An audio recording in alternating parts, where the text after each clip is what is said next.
My name is Sonia Hartman, and I work at Travis County Health and Human Services in the Office of Children's Services with the Children's Partnership Program. And I'm also part of this planning committee, and I'm excited about being here today and being here for these 3 days. But I'm also super excited about introducing these 3 lovely women that are sitting up here before you. I want to make sure you are in the right session. This is nothing about them without them. So if you're not supposed to be in nothing about them without them, then you might want to leave, because that's what we're going to be talking about in here.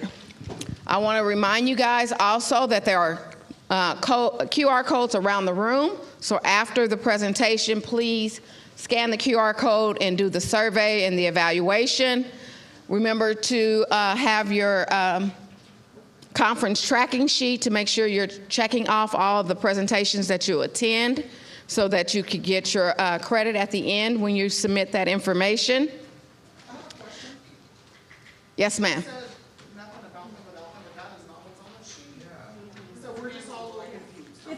the family voice. Oh, yeah.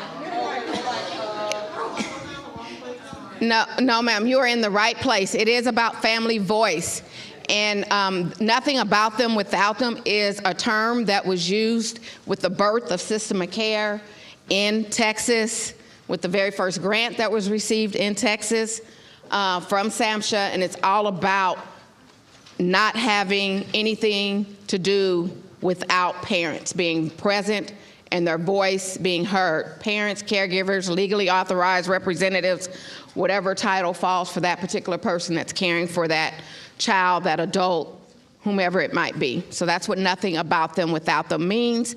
There are sign-in sheets at the end of every table. Please remember to sign in.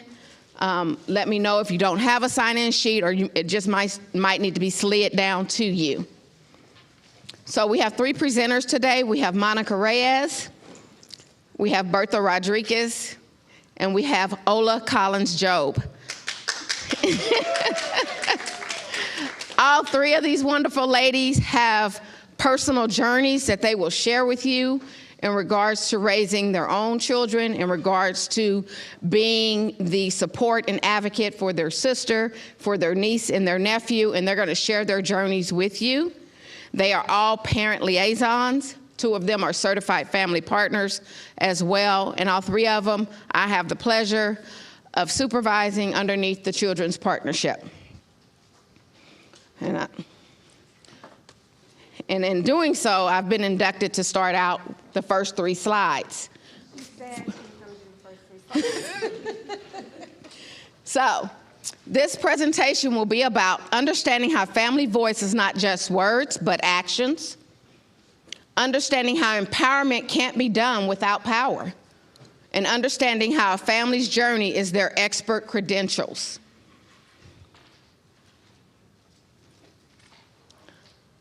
Who are your presenters? These 3 ladies have over 59 years of combined experience. They have worked at 11 different agencies in our community that serve children, youth, adults, and families. These are their self-identified strengths. They're advocates, role models, leaders, effective communicators, resilient, compassionate, empathetic, experienced as peer support specialists, and CFPs. They are teachers. They present at NAMI classes, reliable, flexible, great listeners, creative thinkers, resourceful, and most importantly, they are empathetic. They have lived experience, and their lived experience varies depending upon which parent liaison you're talking to. They are advocates, they are teachers, they are collaborators, they are parents, caregivers, they are consumers, they are navigators, they are listeners, they are empowered, and they are the experts. Takeaway: don't be afraid to shine. The world needs your light. Gabby Bernstein. Knowledge is power and drives empowerment. Advocacy leads to change. I have learned to be strength-based with challenges and turn the negatives into positives. Each of those takeaways is from each of these women up here, and something they have learned not only on their journey, but in their job as working with families and being that peer-to-peer support, that person that helps families advocate for themselves, equipping them with the words that they need so that they too can feel empowered on behalf of their own children and understand and embrace the fact that they are experts in their lives.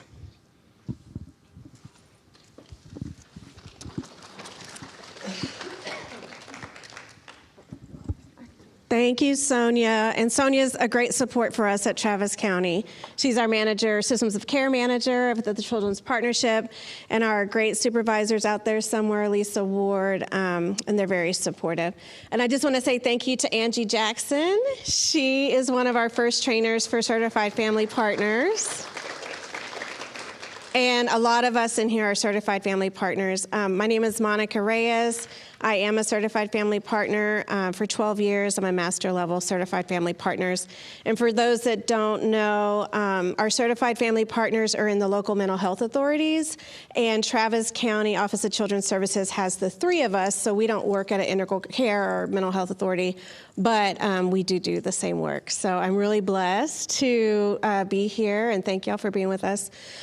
So what I've learned over the 19 years being with Travis County and providing my lived experience is that our lived experience and our journeys as caregivers and parents really starts with my journey as a child, right? Because whoever we are and the parenting that we provide and the support that we provide to one another really starts with who we are and what we experienced as kids. So through this work, I've learned a lot about myself, and I've learned about what the ACEs is, and I don't know if you guys know, it's the Adverse Child Experience, and I score very high, which means I had a lot of neglect as a child and a lot of trauma, and I was a teen parent at 16, so I had Andrew at 17. And through this work, I realized that affected my children, right? Because me raising a kid, being a kid really did affect him. So my journey in this as a certified family partner and parent liaison started really early on, but then it started when I had Andrew at 17, and now he's 27. So in 2001, he was diagnosed with anxiety at the age of 3. And some of the signs that we saw, that he was pulling his hair and he was very anxious if things got out of place. And I remember one time he made a jar out of sand, where it was like layered, and somebody shook it. And he went into an episode for a long time because it made him really nervous. So in 2001, Andrew was diagnosed with anxiety. Now knowing that a lot of environmental factors were there and things that happened with my husband and I, we were married young, and he started play therapy at that time. At that time, I was in Albuquerque, and I was getting my degree in family studies, graduated in 2003, and then moved to Austin in 2004. And the most significant thing in that era is that we left our family support in Albuquerque, where I had people loving on us and nurturing us, and I came to a city where I had nobody. I didn't have any friends, I didn't have any family, and my coworkers became my support. And one of the things that we say is, okay, if you have a flat tire, who are you going to call? And that's your support, right? Or if your son, needs to be picked up and you can't get there. But I really had no one in 2004. So I learned to be resilient and to find my resources quickly.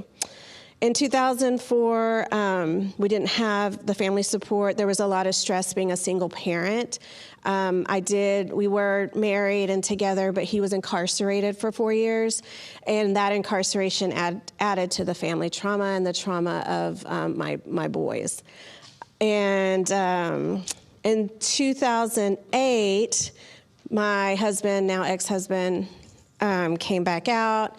And he was with us for a couple of years and then goes back in for another 7. So our story, my journey, has a lot of trauma, I guess, is the bottom line on that. In 2014, Andrew was at Texas A&M, and he was doing chemical engineering, and he had a breakdown when he was a junior, and he had to come home and leave that journey, and he hasn't gone back, but that's okay. I'm learning to accept that, and he's doing other things.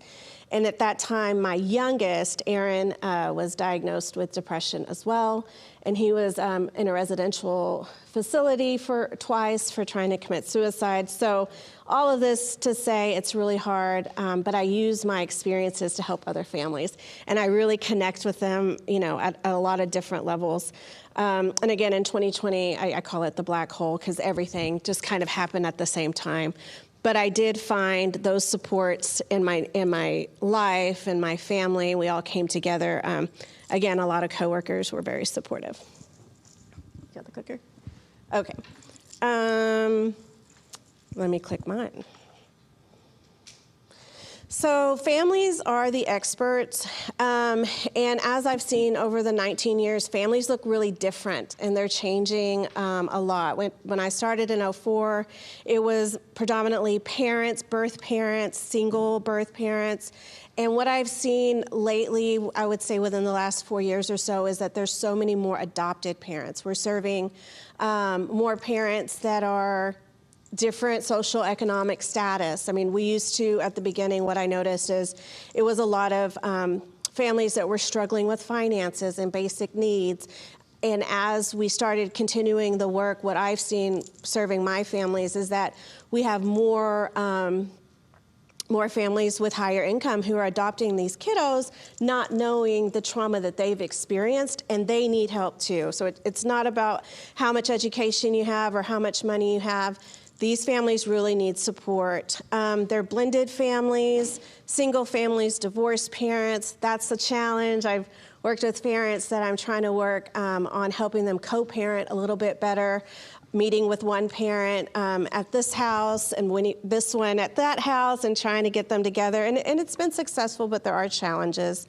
I always put in there our incarcerated parents because that's affected our family and it affects others too. I'm also seeing a lot of grandparents raising children and great-grandparents raising children. So I have one mom that I'm working with right now, and she's actually the great-grandmother of a 13-year-old, and she's the grandmother of an 8-year-old. So that kind of makes us look a little bit different, but their voice is still very important. Her parenting is a lot different, so we're working through that with some supports and some parent training, but family voice is very important, and they are the experts. They know these kiddos. I also have one uncle who's 26 years old raising a 14-year-old. The grandmother had legal custody of the kiddo, and she passed away, so she left. The directions were that this 26-year-old, who's younger than my oldest son, is now becoming the legal guardian. And so that looks very different. And so my parenting support, emotional support, parenting encouragement and empowerment looks totally different for the 26-year-old and how I managed to build rapport with him than my 64-year-old grandparents. So they are the experts nonetheless.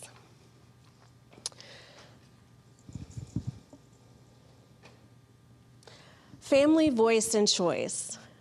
So we have to put aside what we think and sometimes we know would be most helpful and follow the lead of our families, which includes the child we're serving and the caregiver. So I'm just going to use some experiences that I'm working with right now.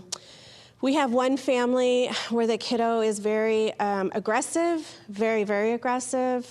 He's tried different therapies, and in the intake, they called the police because he came very aggressive towards staff and his mother. We're actually currently talking about placement and the county trying to help and see what we can do for them through our Travis County funds. But the mom is just not ready. The mom is not ready. We've tried so many different therapies. He was in ABA therapy for 2 years. I mean, he is very high functioning kiddo living with autism, but he's just not being receptive or using the skills that he's learned, but his mom is still not ready, even though CPS has been involved and the police come out multiple times. So it is still her choice and her voice to not consider that piece yet. I have another kiddo, the girl's 14. There's possible, a lot of trauma and possible sex trafficking involved. And we know as clinicians and supports and certified family partners that there has to be some therapy, right? Like like, this kiddo who was raped, like, really needs some support, right?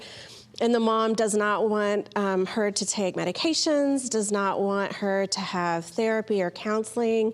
That's really hard to swallow, and we're looking, and so I'm just trying to build a rapport with her so that she can trust me a little bit, and I can hopefully get in there and let her see the benefits and use my personal lived experience as a parent and also as a survivor of trauma and someone living with mental health challenges. So they're the experts, even though, we have some education and some supports that we could help them with, we still treat them as an expert.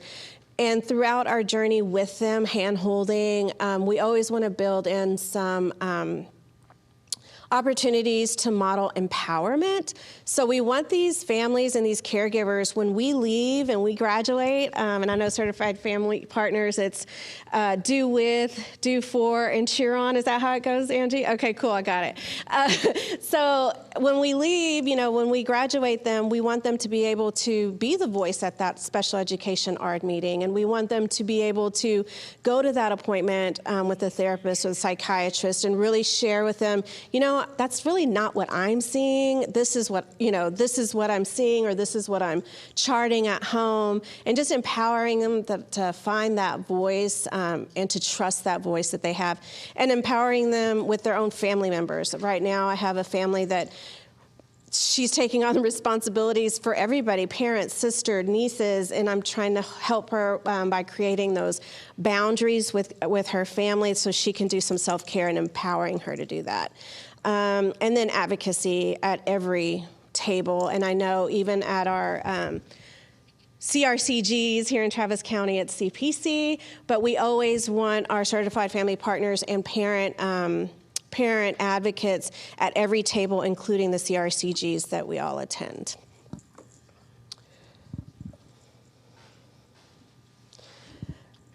That's okay. That's okay. There you go. Again, systems of care, one of the core values is family-driven. And so, at this conference, what's really cool about it is that we're reminded, why are we here? Because systems of care matters and it works. And this is what's keeping our children here in our communities out of juvenile justice involvement, out of residential treatment centers, and that's our bottom line. We want to teach families how to love their families and keep them in the community, because that's where they're going to return to.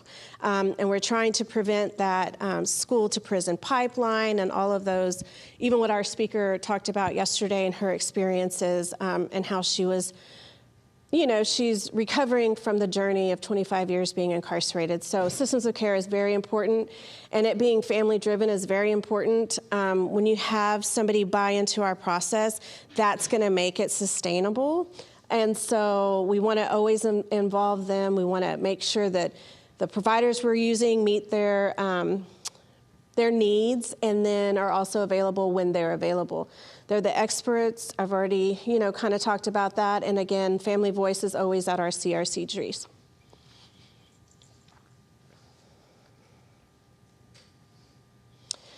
Some of the opportunities that we've had, and one of my favorites, is making sure that we have family voice and representation at school meetings.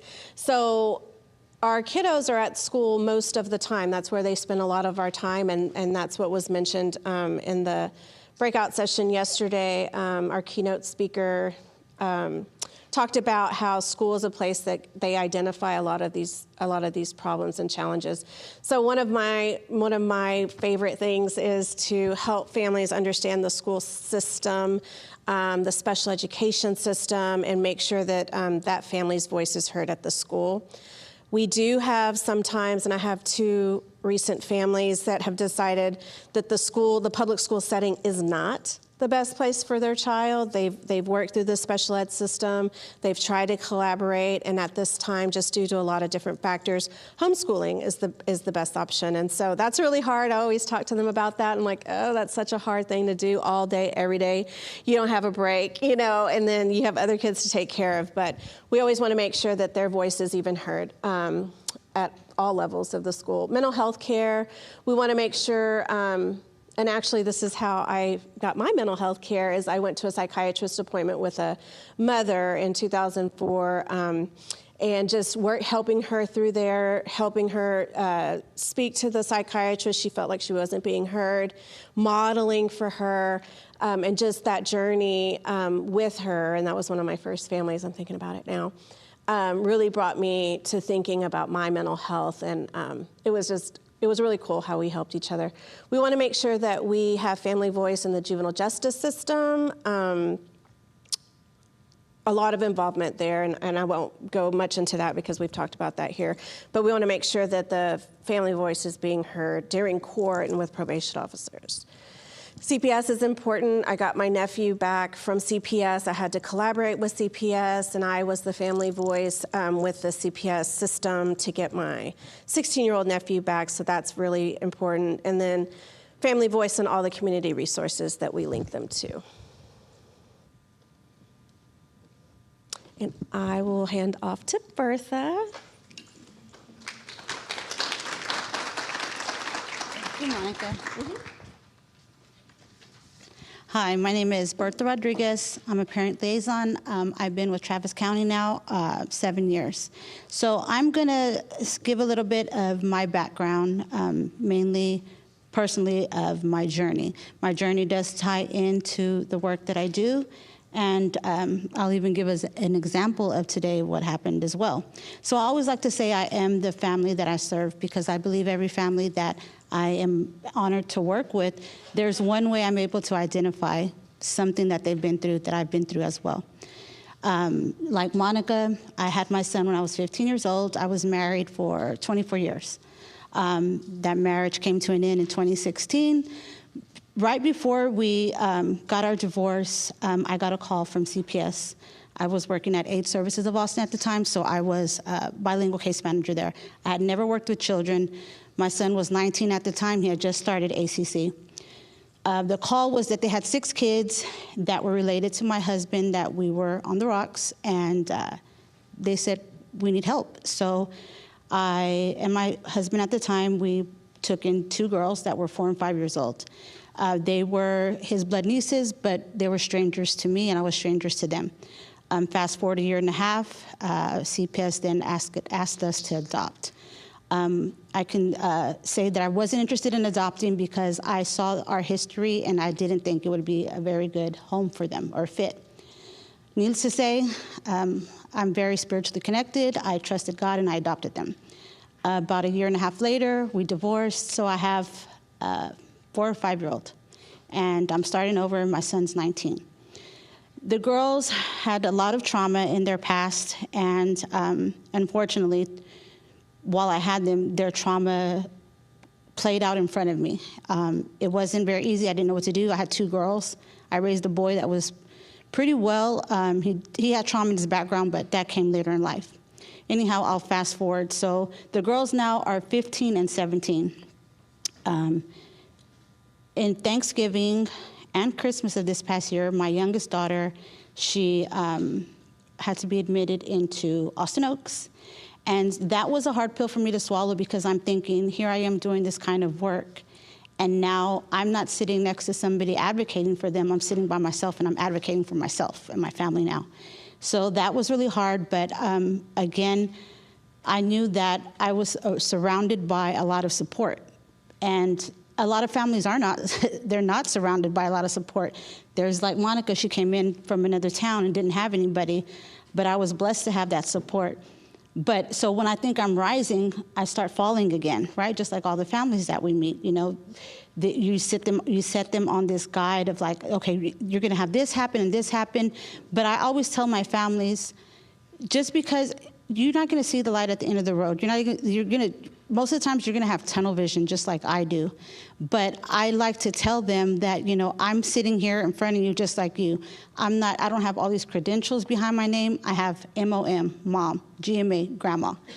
I have it is what it is, you know, life threw challenges at me and I just keep going. So, you know, so I adopted the girls, we're doing fine. They're getting the services that they need. Then my son gives birth with his wife to his first child. And by the age of, I don't know, I want to say 9 or 10 months, I could see something. There was a disconnect. The disconnect was at 2 years old, he was diagnosed with autism. He's 6 now, and he's nonverbal. So then I was like, really, God, we have another challenge to go through, and I don't know how to navigate this because I don't know anything about autism. Well, so then I told you I had another example. So today I'm sitting back there, and I get a text message from my daughter-in-law, and she said, so my where is she at? The little one in the hat, that's Kinney. She said, I just had a video call with the neurologist for Kinney because we noticed that she had a speech delay. And so there was, she was diagnosed, and so that kind of has clouded my mind for the past hour and a half because all I can think about is her. All I can think about is how now I'm going to have to continue empowering my family because she doesn't understand why every time she goes to the doctor, her children are getting diagnosed with something. I don't have the answers either. All I can do is just tell her what I would tell my family. It's like, we're going to figure this out together. I'm going to go with you to the appointments that I can. And then automatically there, I'm sitting here, and then I'm like Googling her diagnosis. So I guess I can really relate to empowering because that's kind of all that I ever do. I did it for my mom. My mom passed away in 2019. The day before, her sister, which was my aunt, passed away. So I lost both of them in 24 hours. So challenges keep on happening, right? So I think this was a good one for me to focus on about empowering because that's all that I know, There's so many obstacles that keep coming my way, and I don't know why, but I just keep thanking God that I'm in this environment with people like you all that can also relate, with people that I work with that are so strong. If I was anywhere else, I think I would have already fell into a million pieces. Not that I haven't. I just have a good way of masking it, not showing it. I guess go to the next slide. Empowerment. Oh, it's there already. Okay. And it's crazy how life turns out because, so I have a coworker that's sitting out here right now, and she was out of the office last week, and we share a family, and I called to check up on the mom, and she's like, Bertha, I'm so glad you called me, and I was like, well, what's going on? And she says, well, I need to go to, what is it called? I always get it wrong, Child Protective Services on FM 969. And it's because she has a daughter that social media, right, it's a big thing, and they're going to prosecute because her daughter is involved in, or was not involved. She met someone online that's the perpetrator. He's an adult. And it like kicked me like in my stomach because what she went through, I just went through that 2 years ago with one of my daughters. And so I automatically looked at my phone to look at my calendar, and I told her, do you want me to walk through what tomorrow's going to look like? Because she said she hadn't slept. And I said, I'm going to tell you right now, unfortunately, what you're going through, I went through twice, but 2 different scenarios. But I've been to Child Protective Services. So I gave her the scenario, what happened, and then I met her there. And exactly the way it played out, unfortunately, like I said, I knew about it. I was able to sit there, and I guess when I look at the word empowerment, you can't get power without not having strength or being at a rock bottom. Like, when I meet a lot of the families and then they ask, well, what can you do for me, And I tell them, I'm kind of like that light switch you put into like the outlet. Like I'm going to be that energy that you need, but you will never be able to recognize that I'm drained because a lot of the things that you went through, I probably have gone through some of those things. I have a good way of just masking those things. Let's see, next slide. And again, I think a lot of what I just went through, in a nutshell, it all comes down to accepting. You can't empower someone that isn't in a place that isn't ready to take on that journey because it's not something that's very easy to sit back and, a lot of us, we blame ourselves or we take fault for a lot of things that have happened with our children or, with our loved ones that we've taken care of. And you have to be in a spot to where you're at least, you don't have to be ready, but I think you need to at least be in a place of acceptance, like this has happened. And now I'm ready to start that chapter 2 and to walk through it. And I'm really blessed that there's parent liaisons and my supervisors that I have, because sometimes I am drained. And I wasn't able to say anything like that.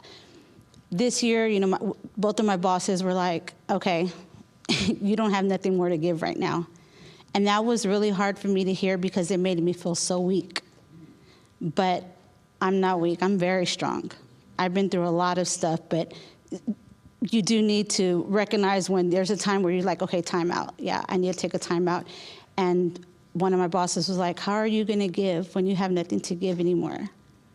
And that's so true. So that was a reality check for me about empowerment. And next slide. And I think I pretty much touched base on investing into your family. I put that on there. There is no right or wrong answers. We were all given different life situations and challenges, but none of it ever came with a life manual.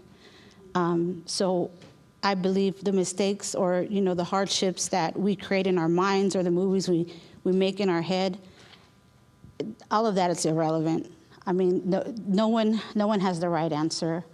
And I always say this to the families that I serve as well, that changes don't happen overnight. I've been in many changes for the past 20 years. I'm at 46 years old and I still don't have it figured out. And I learned so much from the families that I serve, I don't ever try to make myself seem better than them because I actually am just like them. And of course, right, we all heal different. I met outside during lunch, they asked, oh, what are you gonna speak on? And I was like, honestly, you know what? My boss told me I had to speak. I didn't even want to think about it. I didn't want to overthink it. I just know I'm going to be over there.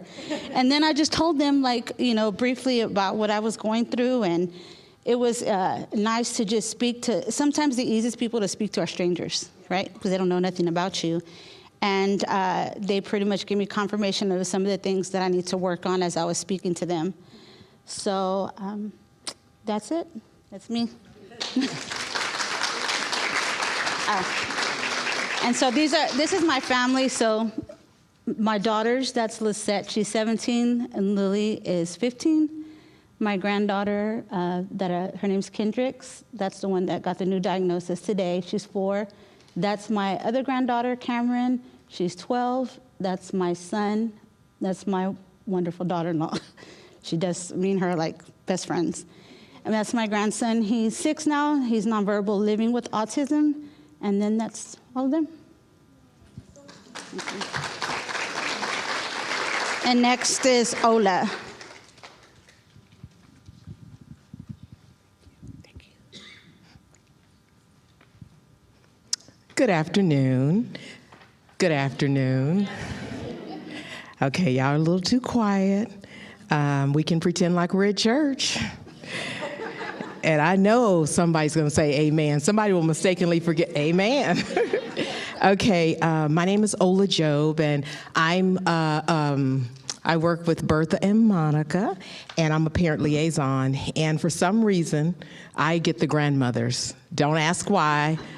Don't ask why people, is that like discrimination? Because no, but I work a lot with the older, especially grandmothers. I think we talked about that, but that's not what I'm here to talk about.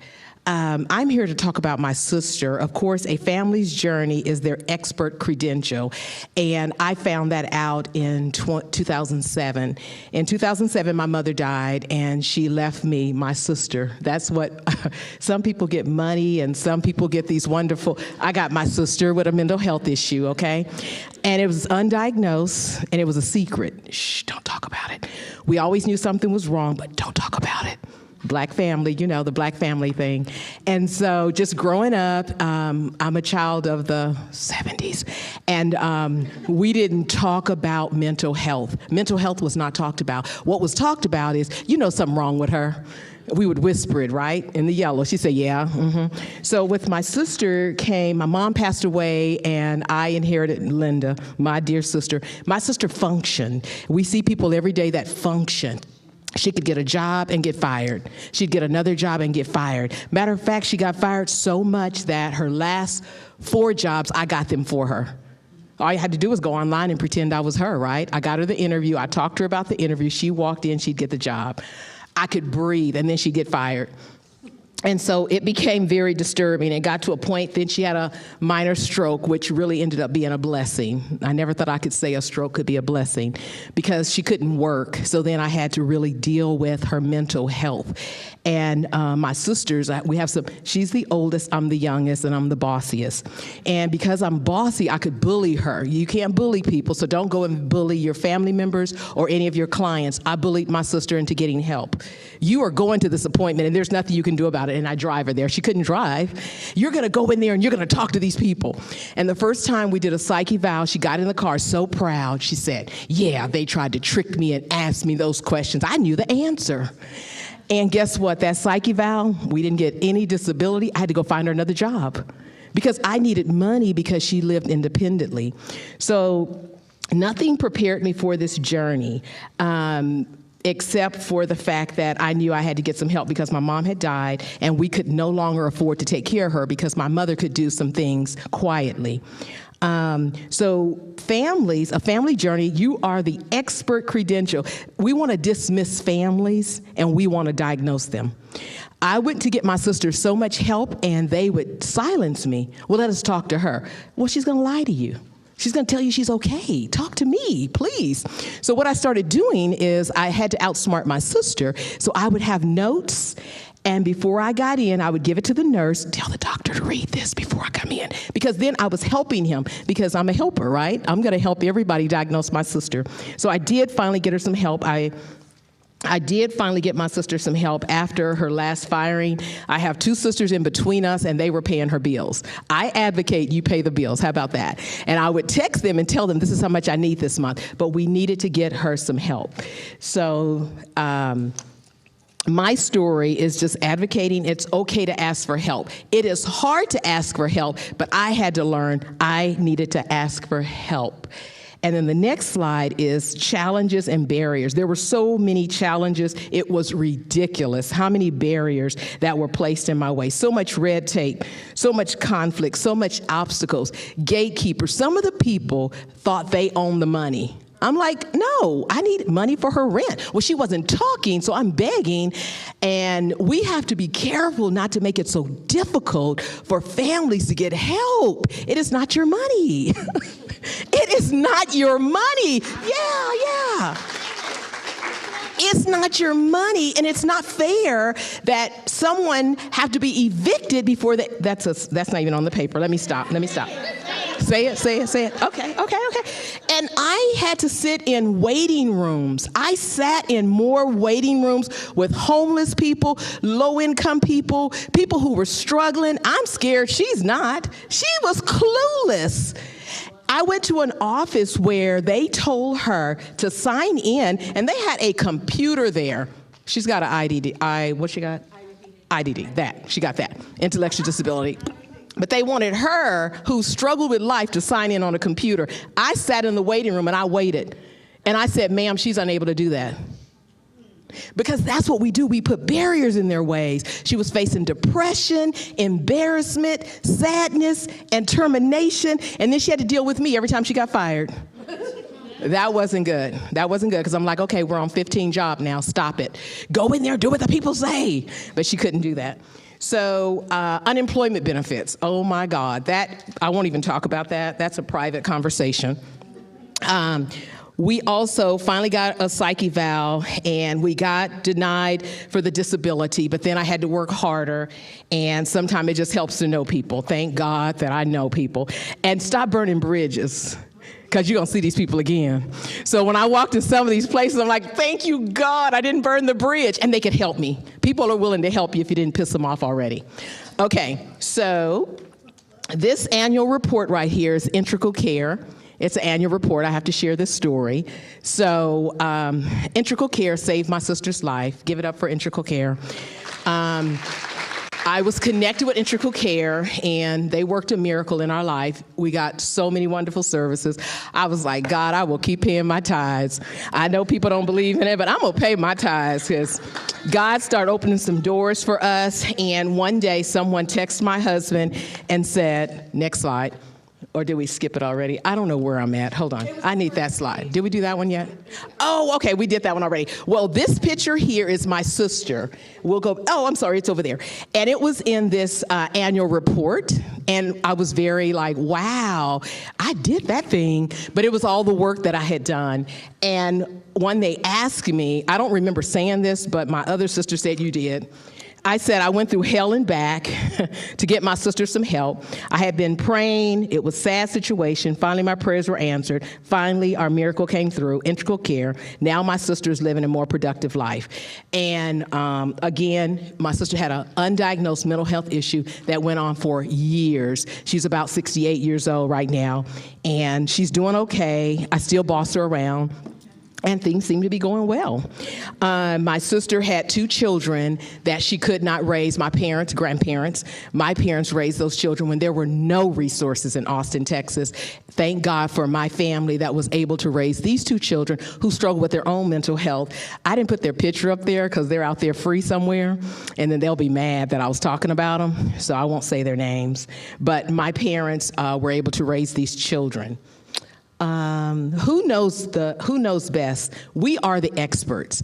Now, I didn't really believe that because I worked for Child Protective Services forever, and then I worked for CASA. I've worked with families, and I'm like, no, you're not the expert. I'm the expert. That's why I'm here. That's what I always thought, right? Secretly.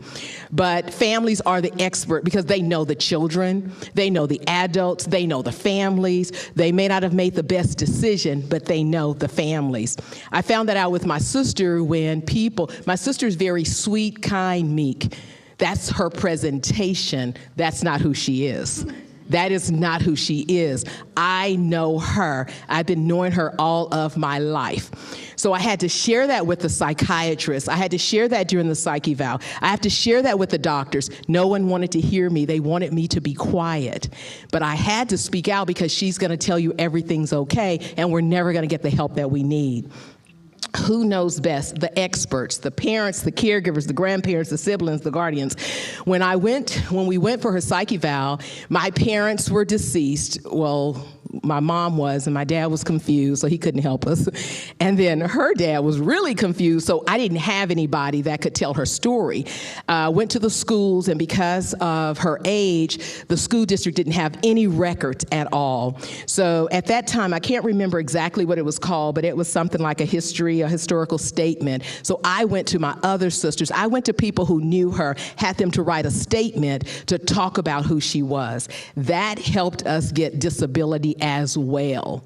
It helped with the psych eval so that when she's quiet and she's not being truthful, someone could tell the truth, okay? So therefore, I was the expert. We had no records. So we are the expert. We're not new at this. This isn't the first time. We work with families every day, and sometimes we dismiss them. We work with grandparents. We just dismiss them. No, they know the true story. And I am about relationships. Once you build that relationship, families will share. Again, I work for Child Protective Services, and we think we show up on the scene, you should spill your guts, right? Who wants to tell their story? I don't want you in my business. I don't like you like that. I don't know you like that. So we have to be careful that people will tell their story when they're ready to tell their story. They'll share when you build a relationship, a trusting relationship. And not a relationship where I get the information, I go share it with everybody. No, not that kind of relationship. So we're in this together. There we go. So I just want to remind us that we're in this together, and also what I learned was taking care of yourself. Self-care is something we don't do. And I think one of the ladies said it, you can't pour what you don't have. We have to know we're not super people. We're not Superman, although I thought I was. But my sister's struggle, it stressed me out. I was very stressed out. But I didn't have anybody else. All I had was my other sister's money. I didn't have their help. They could write me a check and cash out me to pay rent, utilities, get food. They did it all. But they didn't go to not one appointment. That just wasn't their thing. And so I was able to do that, but you get tired. And so remember to take care of yourself. You can't pour from an empty cup. And we are more powerful when we support each other. And I think that we fail to do that because if we're honest, my story's not your story. My story's not her story, but we all have a story. We all have a challenge. We all have someone in our family who's struggling. And it's very hard to get the help that our families need. Being on this side, it is no easier trying to get help for families because there's so many doors that will close. So imagine this. If those doors are closing for if the doors are closed on us and we walk in with a badge, imagine how our families are treated. One of the things that I learned is, and I try to help all of my families, I had a notebook and a calendar. I could tell you who I talked to, what they said, when they said it, how many times I called. That was my claim. And people realized, I'm sorry, can I get your name? And I would write it down, not on 50 sheets of paper, so that when I had to talk to a supervisor, I had information, not to get anybody in trouble, but to get the help that I needed. And it's interesting, ask someone their name. They don't want to give it to you. Why? How come you? Because you're not doing what I need you to do. And so it's important, it's one of the things that I advocate with my families is find out who you're talking to and what did they say. Did you get an email? What time? Follow up, follow through. So I believe I have 2 minutes left. And again, the quote that we shared earlier is, don't be afraid to shine. The world needs your light. And I just want to encourage each one of us to continue to shine the light and help somebody because life is hard. Life is really hard. Imagine living with a disability of some sort and you have no one to advocate for you. My sister is very lucky that she has me, and I believe she knows that because she could not have done it.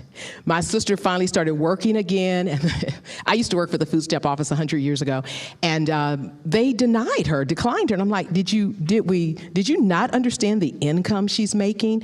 So it's really hard to encourage families to go get a job, get the job, but remember all your services are going to be cut off too.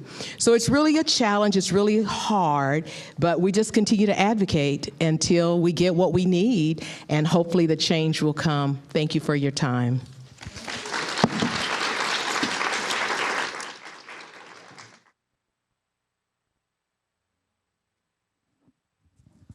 I'm going to end the session and just talk about how we in Travis County incorporate the values of system of care in the work that we do.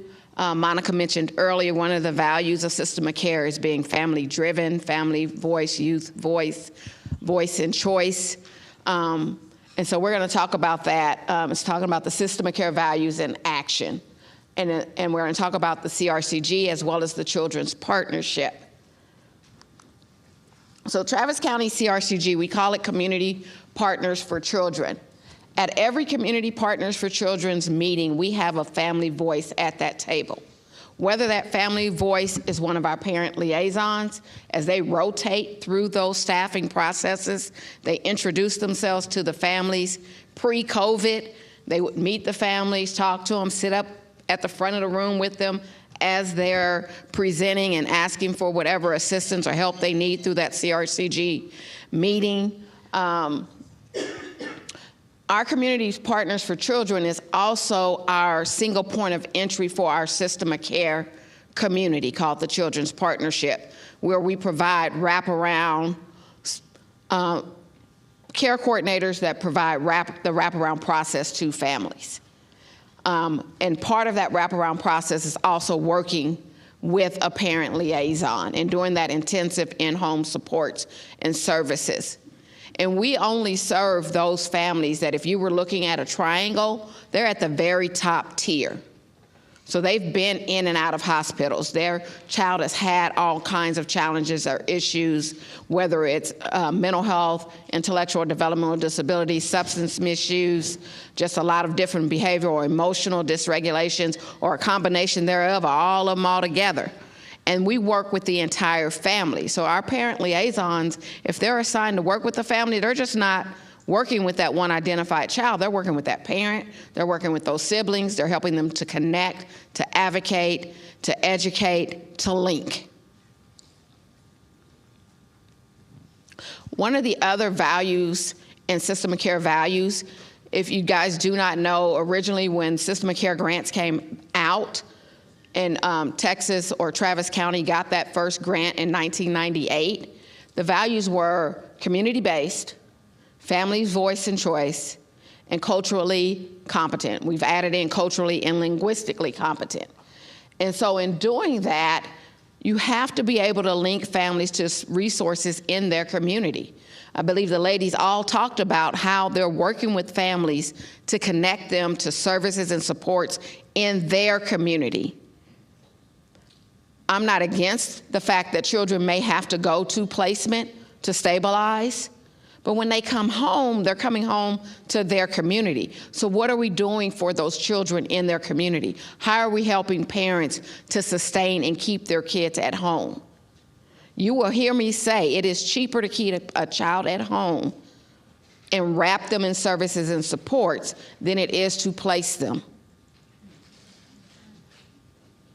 And so you have to look at that. You want to look at that least restrictive environment if it's necessary. And so Travis County, back in 1998, while I was doing probation, they created the Children's Partnership, which was a big collaboration with state HHSC, Juvenile Justice, the Texas Education Agency, Child Protective Services with Region 7. Everybody had a hand.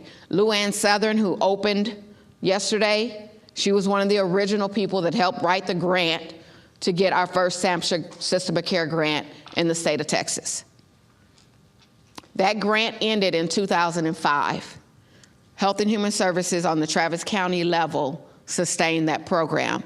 Not because, it's something to do, but because of the work that was being done with families. It is a different way of doing business. It is partnering with families. It's bringing in experts with their own lived experience to work with these families to build relationships so that you can have better outcomes. Our mission is to unite resources to help ensure that children with social, emotional, or behavioral needs can live successfully with their families in their community. You have to ingrain System of Care values in everything that you do. Just like we say trauma-informed care, we all know or can give a definition of what trauma-informed care is, but how are you implementing it? How is it in your walk and in your talk? You can say you believe in System of Care values, but how are you showing that you're putting those values in the work that you do on a day-to-day basis?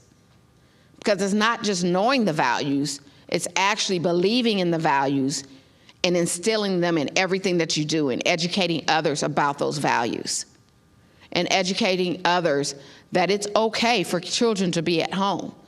It is a parent's right to have a voice. I told my staff all the time, don't let parents be bobbleheads.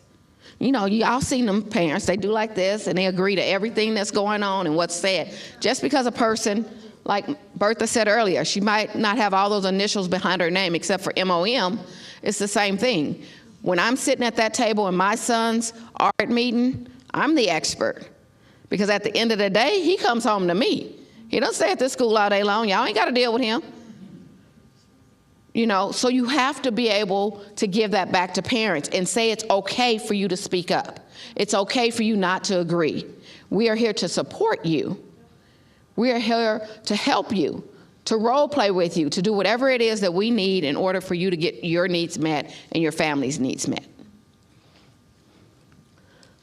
So to wrap it up, it's about family voice, it's about empowerment, and it's about expert credentials. So when you're talking to the experts, you're not talking to me. You're not talking to the psychiatrist or the psychologist or anybody else that's in debt from all them degrees they got. You're talking to that family. And families are empowered, and their voice has to be heard. And if it's not heard, then Monica's good at this, and all the ladies are, is, hold on, can you wait a minute? You know, Mom, did you understand that? Did you have something to say? Well, when I was talking to Mom before the meeting, this is what she wanted to say. So giving them that opportunity. I don't know what I did, but I think I turned it off. And then I want to leave, this is their information. It is in the PowerPoint slide for all three of the ladies. But I also want to leave time for questions and answers. Oh, wait, that's me, huh? I'm semi-moderator, too. You want to do it? Okay. Okay, awesome. Thank you.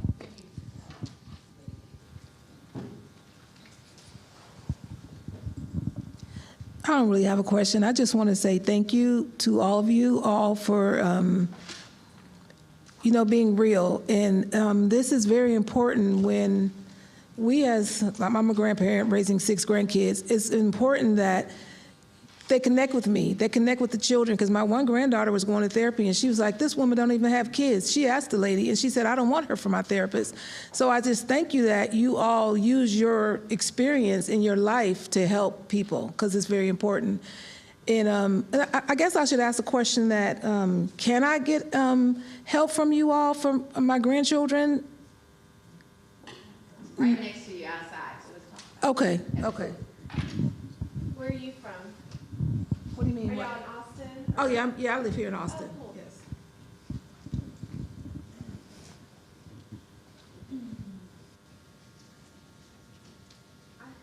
I can ask something.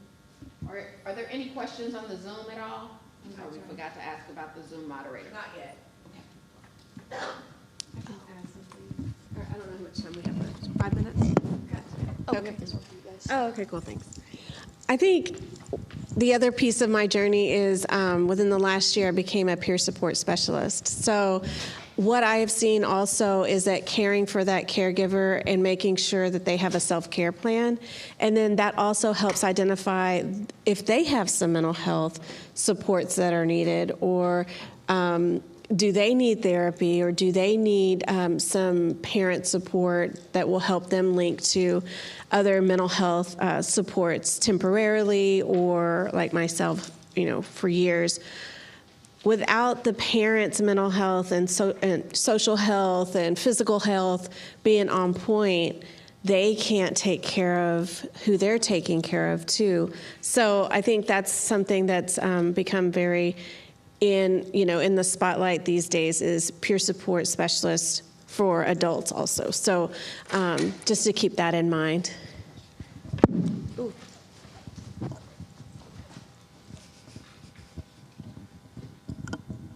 First, thank you for sharing your experiences. It really touched my heart. All of them have. I work mainly with children under the age of 5, but I'm wondering, at what point do children have a voice?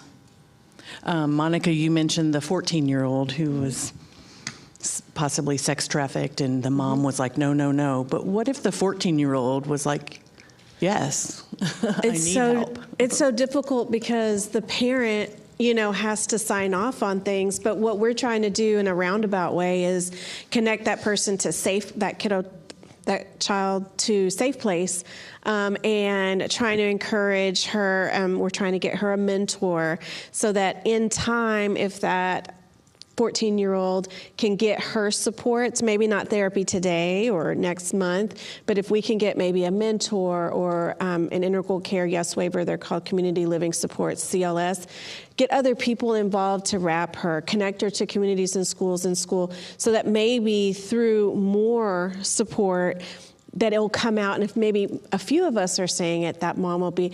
But in that story, the mother was also raped and sexual violence. So for her, and what she's told me and the care coordinator, like, this is part of life. Like, she just needs to get on with it. And, and she's having problems with substance abuse, and that just happened since the rape. So it is very difficult, but we just have to keep hope alive.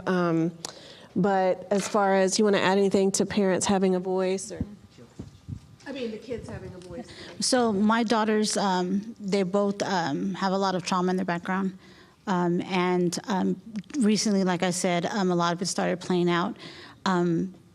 I pretty much practice what I preach and what I've learned from my supervisors and my peers, just those wraparound services, navigating my way through them.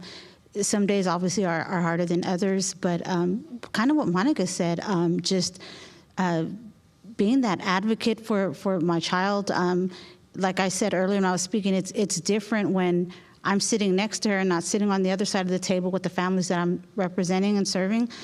So I try to not be biased in my opinions of, or even when I hear her say, "Well, I don't want to speak with the therapist," and I have to remember, what would I tell my families if their children were telling them that?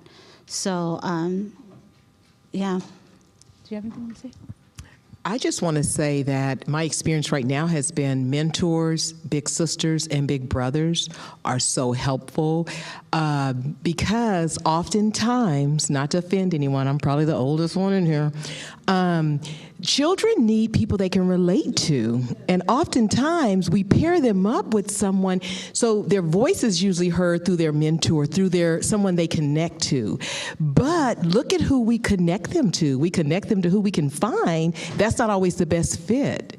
So if we can connect these kids to someone that they can really connect to, it's hard to find that resource. And so that helps them have a voice because you're talking to someone who is not a 40-year gap. And sometimes, culturally things are different, ethnicity things are different. So if we can just pair better, but we don't have the resource. And I think the other thing to remember is voice is not always words. Voice is if they color a picture. Can you slide me something? Can you write it down in a crayon? It's, you have to think outside of that normal box. The beauty of wraparound is that we color outside the lines all the time. We create a whole new line if necessary. And so it's really, like I think the speaker at the morning session talked about wraparound and system of care. It's having that ability that this is not a checkbox. So if he wants to speak through them green cards, red cards, blue cards, yellow cards, and slide me a picture, I'm fine with that. He's speaking. Thank you all for sharing your stories. So I work for a school district and I provide wraparound services for the entire district. So how would I connect someone? Would it be through the local mental health authority? But I'm also the co-chair for CCRG for the entire county. So how will we go about telling families to advocate what is the criteria, I guess, to get a parent liaison such as you guys, like in our county? How will we go about doing that? You're in Houston? In Waco. In Waco. So it would be the local mental health authority that would have a certified family partner. And I know, I'm looking at Angie again, we could probably find out who that is because we have a connection. But thank goodness that we're here in Travis County because Travis County adopted us through that grant. So we are the only county that has the 3 parent liaisons that's not with a local mental health authority. And then the school specialist, parent support specialist, so we always connect to them too. But yeah, let's find a CFP. I just wanted to add to the the original question about the child being the expert. And one of the benefits of having parent liaisons or a certified family partner is that education piece, because sometimes the parent isn't at a place where they're able to kind of see that their child in that way. And as these parent liaisons are building rapport with them, they are really able to have conversations with them that perhaps a care coordinator wouldn't be able to have because they understand their story on a different level. And so through that, it's like planting seeds, right? And helping them understand, hey, you've got to, it's not the behavior, it's what is that behavior saying? And initially when we might do an intake, a parent might not be at that place to hear it. And I love being able to have a parent liaison on the team because as they're building that rapport, rapport. They're kind of getting some buy-in as well. And they also, they get so much more information about the needs that, you know, people who are just having a monthly team meeting or having phone calls in between, they don't, I mean, these people, they're in those waiting rooms, waiting with families. They're sometimes in the car with them. They're seeing the behaviors. And it's just such a powerful experience. I think all of us, we don't mean to judge, right? We don't, but it happens. It happens. And so, I mean, there have been so many times when Monica's been like, hey, let's stop a second. Do you understand that? We forget that, you know, these are folks, they don't know what all these acronyms are. They don't, you know. So if you're able to advocate for that family voice, even if it's, I know some of these rural communities might not have the resources, but maybe there's some volunteers accessing NAMI, going through the schools. I can't stress enough how important it is to have these ladies up here. It just makes our jobs a lot easier. Yay, thank you so much. Thank you. We're over 5 minutes, but I don't know. Do you want to remind them about the QR code? Sorry, I'm not the moderator, but. If you guys have any other questions, I mean, you can always ask Monica, Bertha, or Mola. They'll be here for a little bit. But I have to go prepare for another session. Okay. Thank you all so much for joining us. I want to say a special thanks to our wonderful panelists and speakers today. You all did a great job.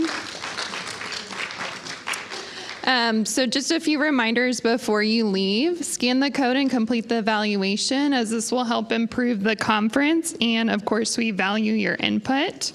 To receive your CEUs, you must submit an evaluation and sign in before you leave. As you all know, the QR codes are located in the back of the room. And then please keep track of the workshops you attended throughout the conference. So go ahead and mark this one down on your sheet. We are going to break now. There will be refreshments located in the atrium. And then the next breakout session will start at 3 o'clock. So we will see you all back then.